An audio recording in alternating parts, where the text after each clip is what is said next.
Assalamualaikum warahmatullahi wabarakatuh.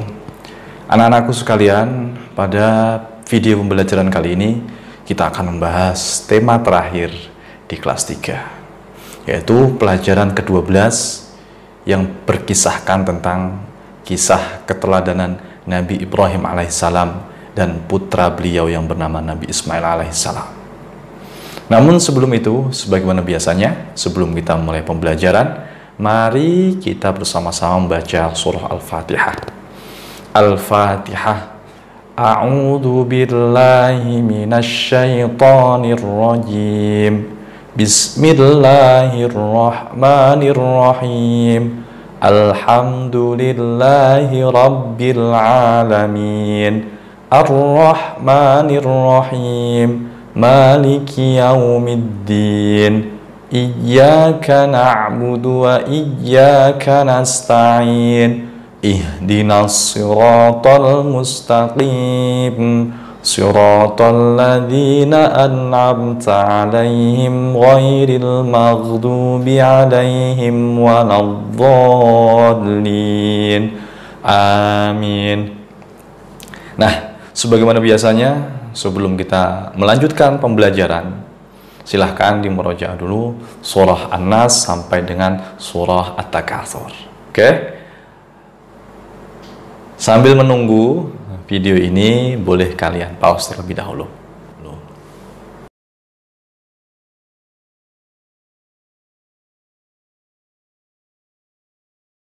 Oke? Kalau sudah selesai, mari kita lanjutkan pembelajarannya ya. Baiklah, Bapak akan langsung saja menjelaskan tentang bagaimana kisah teladan Nabi Ibrahim alaihissalam. Nabi Ibrahim alaihissalam adalah nabi yang terlahir atau dilahirkan di Babilonia, yang sekarang menjadi negara Irak, masuk negara yang ada di wilayah Timur Tengah. Ayahnya bernama Azar. Tapi ada yang mengatakan Azar itu bukan ayah kandung Nabiullah Ibrahim alaihissalam. Kenapa? Karena Azar ini dalam sejarah tercatat sebagai orang yang musyrik, yang menyekutukan Allah. Sementara Nabi Ibrahim alaihissalam adalah nabi yang suci, nabi yang nantinya garis turunnya sampai kepada baginda Nabi Muhammad SAW melalui jalur Nabiullah Ismail. Ya, Nabi Ibrahim ini memiliki bapak yang bernama Azar. Azar ini sudah terkenal sebagai pembuat patung. Dia membuat patung kemudian dijual untuk dijadikan sesembahan. Membuat patung kemudian dijual dan dijadikan sebagai Tuhan. Nah, Nabi Ibrahim hidup pada zaman Raja Namrud. Siapa itu Raja Namrud? Raja Namrud adalah raja yang berkuasa di daerah Babilonia pada waktu itu, atau di daerah Irak pada waktu itu. Babilonia atau Irak itu negara yang sangat makmur sekali. Tetapi sayangnya penduduknya itu tidak mengenal Allah. Justru penduduknya banyak yang menyembah patung, banyak yang menyembah bulan, banyak yang menyembah bintang dan Tuhan-Tuhan lain selain Allah Subhanahu wa Ta'ala. Tetapi yang paling banyak mereka menyembah patung.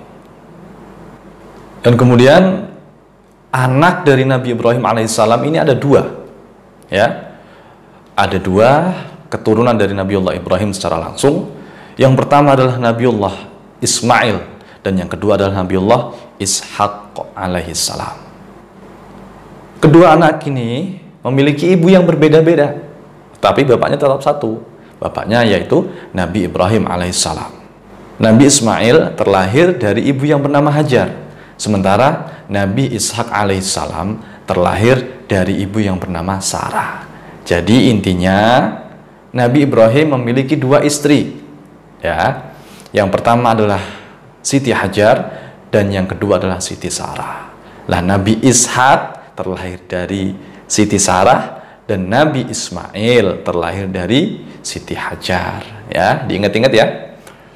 Nah, dari sini kemudian dari keturunan Nabi Ishaq alaihissalam ini menurunkan Nabiullah Musa alaihissalam, dan dari Nabi Ismail ini menurunkan Nabi Muhammad sallallahu alaihi wasallam. Oleh karena itu Nabiullah Ibrahim dikenal sebagai bapaknya para nabi. Ya, kalau ada pertanyaan siapakah yang memiliki julukan bapaknya para nabi, jawabannya betul sekali, Nabi Ibrahim alaihissalam. Selanjutnya, kehidupan Nabiullah Ibrahim alaihissalam. Nabi Ibrahim hidup di lingkungan yang penuh dengan kemusyrikan dan kekufuran. Masyarakat yang ada di lingkungannya banyak yang menyembah patung. Mereka tidak mengenal Allah Subhanahu wa Ta'ala. Nah, dari sinilah kemudian Nabiullah Ibrahim berusaha untuk mendakwahi mereka. Namun tetap saja banyak di antara mereka yang tidak terima. Bahkan ayahnya sendiri yang bernama Azar, sebenarnya bukan ayahnya sih, bukan ayah kandung, melainkan pamannya. Karena Nabi Ibrahim alaihissalam adalah nabi yang suci, sampai dengan Nabi Muhammad terjaga dari keturunan orang-orang yang menyekutukan Allah. Walaupun di sini itu dijelaskan Azar adalah sebagai ayahnya. Nah, kemudian ternyata Azar ini meminta Ibrahim kecil pada saat itu untuk membantu dia untuk menjualkan patung-patung yang telah dibuatnya. Lalu apakah Nabi Ibrahim menolak dengan kasar? Tidak. Walaupun demikian, Nabi Ibrahim menunjukkan budi pekertinya. Beliau menolak secara halus. Bahkan ada sebuah cerita begini. Nabi Ibrahim tidak menolak, tapi beliau memiliki trik tersendiri. Beliau menjual patung keliling kampung dengan berkata, ayo siapa yang beli patung? Ayo yang beli patung orang gila. Ayo yang beli patung orang gila. Jadi muter kampung itu, ia jualan patung. Artinya beliau tidak membantah sama sekali apa yang diperintahkan orang tuanya. Tetapi dengan kecerdasan beliau mengatakan, ayo beli patung, tapi yang beli patung orang gila. Nah, siapa yang mau beli? Ya akhirnya yang nggak laku, sampai rumah yang nggak laku. Ya, ada kisah yang menceritakan seperti itu. Jadi perjuangan Nabiullah Ibrahim sangat keras sekali untuk mendakwahkan bahwasanya patung ini bukan sesuatu yang pantas untuk disembah. Ada Tuhan yang Maha Esa, yang Maha Kuasa, yaitu Allah Subhanahu wa Ta'ala. Kalian menyembah patung sendiri saja yang kalian sembah itu tidak bisa melindungi dirinya sendiri, apalagi memberikan perlindungan kepada kalian. Hal itu terus diungkapkan, terus disampaikan oleh Nabi Ibrahim, tapi tetap saja tidak membuat umatnya beriman kepada Nabiullah Ibrahim. Pada saat itu Nabi Ibrahim pun sendiri masih bimbang, siapa sebenarnya Tuhan saya? Kebimbangan ini direkam di dalam Al-Quran yang berbunyi, falamma janna alaihil lailu ra'a kaukaba qala hadha rabbi falamma afala qala la uhibbul afirin. Yang artinya, ketika malam telah gelap, dia melihat sebuah bintang, lalu dia berkata, inilah Tuhanku. Tetapi tatkala bintang itu tenggelam, dia berkata, saya tidak suka kepada yang tenggelam. Kemudian, falamma ra'al qamara bazighan qala hadza rabbi. Tatkala dia melihat bulan terbit, dia berkata, inilah Tuhanku. Falamma afala qala la illam yahdini rabbi la akunanna minal qaumil dhallin. Tetapi setelah bulan itu terbenam, dia berkata, sungguhnya jika Tuhanku tidak memberi petunjuk kepadaku, pastilah aku termasuk orang yang sesat. Masih belum selesai. Falamma ra'a asy-syamsa bazighatan qala hadza rabbi hadza akbar. Kemudian tatkala melihat matahari terbit, dia berkata, inilah Tuhanku. Ini yang lebih besar. Falamma afalat qala ya qaumi inni bari'un mimma tusyrikun. Maka tatkala matahari itu terbenam, dia berkata, "Hai kaumku, sesungguhnya aku berlepas diri dari apa yang kamu persekutukan." Anak-anakku bisa melihat kisah ini di dalam surah Al-An'am ayat 76 sampai dengan 78. Kemudian apa yang terjadi? Kemudian Nabi Ibrahim berkata, "Sungguhnya aku menghadapkan diriku kepada Rabb yang menciptakan langit dan bumi dengan cenderung kepada agama yang benar, dan aku bukanlah termasuk orang-orang yang mempersekutukan Tuhan." Jadi sangat wajar sekali kenapa Nabi Ibrahim kok sampai mencari Tuhan. Kalau kalian misalnya, Tuhan tidak perlu mencari. Kenapa? Karena orang tua kita sudah beragama Islam. Jadi kita tinggal belajar kepada orang tua kita atau belajar kepada guru-guru kita, tidak perlu susah payah untuk mencari Tuhan. Kita dikenalkan oleh orang tua kita. Maka anak-anakku sekalian, kita harusnya bersyukur. Kita tidak perlu repot-repot untuk mencari Tuhan sebagaimana Nabiullah Ibrahim alaihissalam.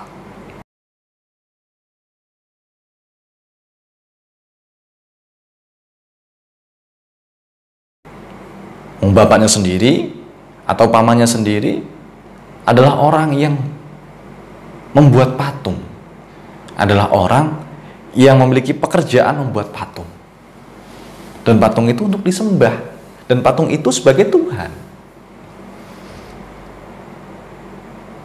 Nah, inilah yang membuat Nabiullah Ibrahim berbeda dengan nabi-nabi yang lainnya. Namun demikian, Nabi Ibrahim dari kecil, dari lahir sampai menjelang dewasa, beliau tidak pernah sama sekali menyekutukan Allah Subhanahu wa Ta'ala. Karena memang sudah dilindungi oleh hidayahnya Allah. Jangan sampai calon nabi ini menyekutukan Allah.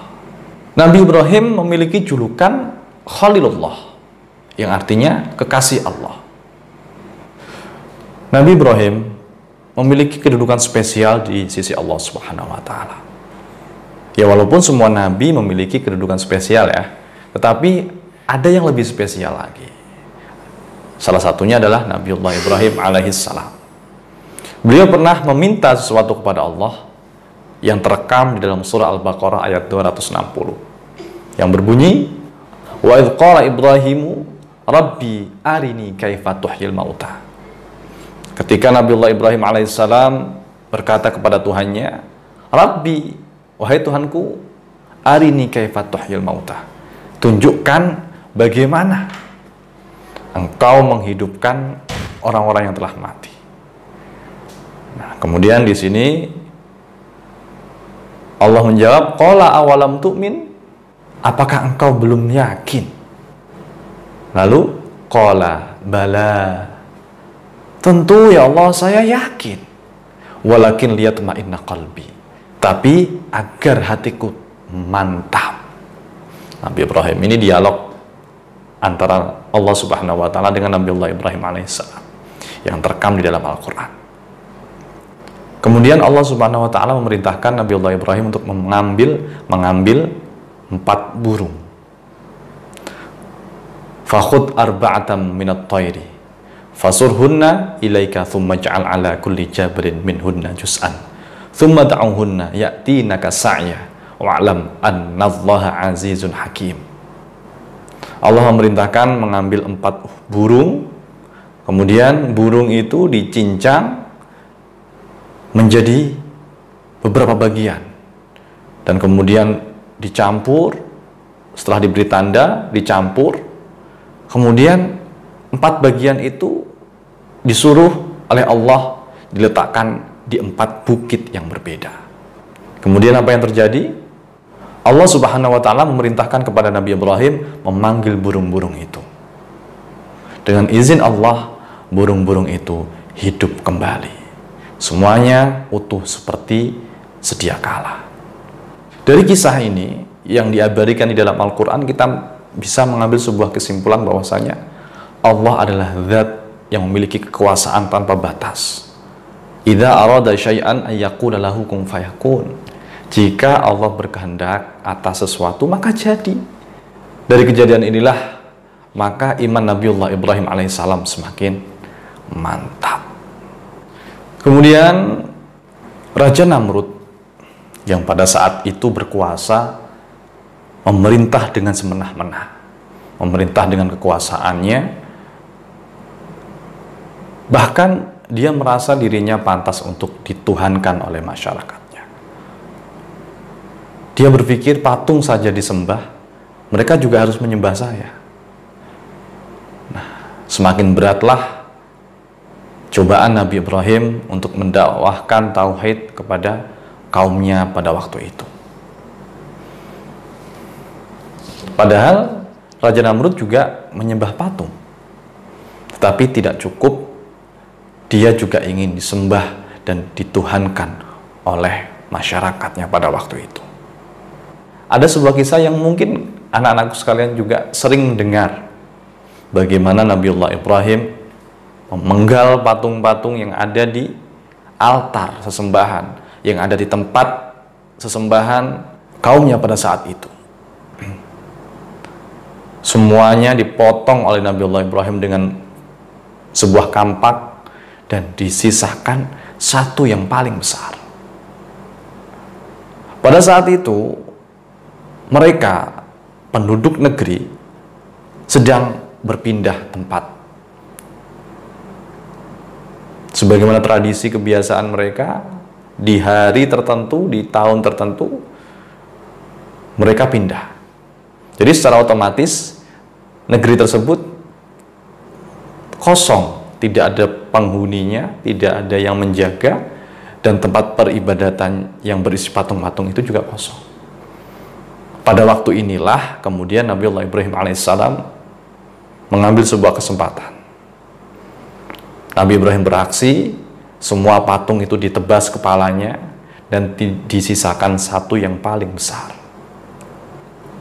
Setelah acara massal yang telah dilakukan oleh penduduk negeri itu selesai, mereka semuanya kembali. Dan mereka melihat di tempat persembahannya itu, patung-patungnya sudah tidak berkepala semuanya.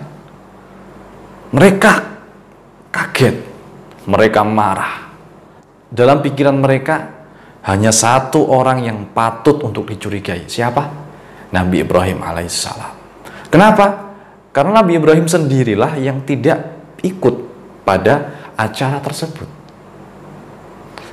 Nah, dari sinilah kemudian Raja Namrud memanggil Nabiullah Ibrahim alaihissalam.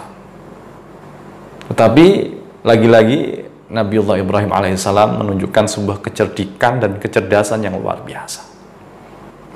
Ketika Nabi Ibrahim dihadirkan, beliau ditanya, "Wahai Ibrahim, apakah engkau yang menghancurkan patung-patung sesembahan kami?" Lalu apa jawabnya Nabiullah Ibrahim? "Aku pikir barangkali berhala besar itulah yang melakukannya. Bukankah kapak yang ada di lehernya yang membuktikan perbuatannya?" kata Ibrahim. Lalu dijawab, "Mana mungkin berhala bisa berbuat seperti itu?" kata Raja Namrud. Kemudian Nabi Ibrahim menjawab, "Kalau begitu mengapa engkau menyembah patung yang tidak bisa berbuat apa-apa?" Ini menunjukkan betapa cerdasnya Nabiullah Ibrahim alaihissalam untuk membalikkan logika mereka. Sudah tahu patung tidak bisa apa-apa, tapi kok disembah. Mendengar dan melihat kejadian itu, banyak orang-orang yang tersadar. Betul juga ya. Patung yang tidak bisa bergerak, patung yang tidak bisa melindungi dirinya sendiri, patung yang tidak bisa menciptakan, tidak bisa mendengar, tidak bisa berbicara, kenapa saya sembah? Tapi walaupun demikian, Raja Namrud tetap murka.